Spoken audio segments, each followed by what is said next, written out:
Celebrity chef Anna Olson is about to take us on a culinary tour of the world in our canteen. This is something that you're doing a lot more of. Yes. Traveling with people and learning more about the different dishes, the different techniques in each area. And you are going to show us the coolest thing to do with spaghetti. This dish is hilarious. It's called spaghetti assassina. Assassin spaghetti. Okay. And Michael, my husband and I host culinary tours. Last spring we were in Puglia, the heel of the boot in Bari, and this restaurant made this fantastic dish. So I had to recreate it at home, and that's what, you can travel from your kitchen, either recreating recipes you've already experienced, or if you're anticipating a trip, plan and learn about these dishes. So I'm going to start off by, what I love about Italian food, it's a reminder when you travel to Italy, keep it simple. Very simple. So olive oil, lots of garlic, and chili flakes. This is a recipe from the South, so you've got lots of chili. Now, typically you would cook this dish from raw. You would take your dry spaghetti and put a full pound of it in your pan, but who has a pan this big? Yeah. You don't want to break the spaghetti. I've been told that it's acceptable to blanch the pasta for 3 minutes in boiling water, just to soften it. So it's still going to be hard? Yes, so if you don't mind passing that to me. There we go. And then that goes right in, so we're gonna coat the pasta so it's still beyond al dente. And I've got my heat on high, because the point is and it already smells so good in here. But to assassinate the pasta, okay. you've gotta kind of assassinate your pan a little bit. All right. You've gotta burn it.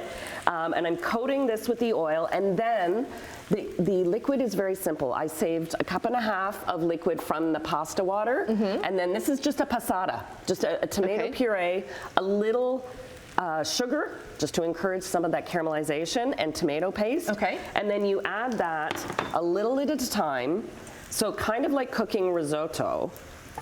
And pasta water is so great because it's got the starches in there that you really need. It is, and that's what helps promote the burning. And so you don't add more This sounds liquid. like I'm giving cooking tips here. It promotes the burning. It's supposed to be like that. That's you, and you actually want to say that. But you want to hear that sizzle before you add the next liquid. But the thing is, you've already cooked the pasta 3 minutes. This only takes about 10 minutes more. So all this liquid becomes evaporated, and then this is what you're left with. You actually want caramelized these brown beautiful caramelized bits. It smells so good. A little salt. That garlic is, I can actually get the chili heat there.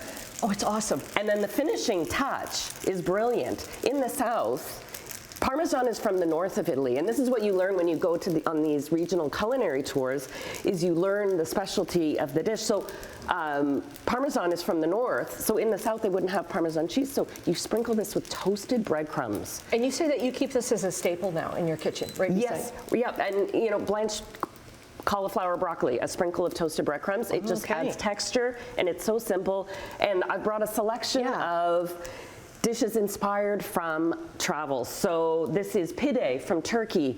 We've got a laksa, a Malaysian salad inspired by a spicy coconut soup, and then Parisian vanilla flan. All these recipes are on my website, including the spaghetti assassina. But I'm so excited because we are launching our fall culinary tour. And these are very small tours that you do. You take about 20 people. Max out at 20 people, and we are going to Piemonte. So this is outside of Milan. It is the end of September, and we are going to explore hazelnuts and coffee and chocolate and white truffles and Barolo wine. And we do cooking classes, and it's just so much fun. And then you put together a book at the end of your tours with photos and everything and the recipes. And you get to learn as you go along.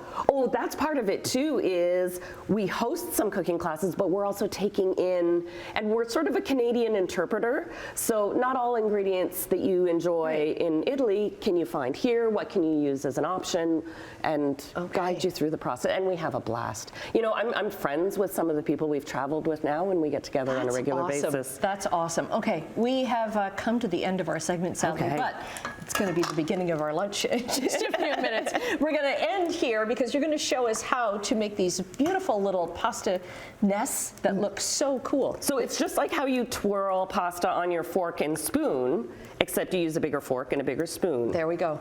Who knew? And twist That's my away. thing I learned today, along with the toasted breadcrumbs. Okay, we'll get the links up to your sites Yes. and your social media up on our website, chch.com/morninglive.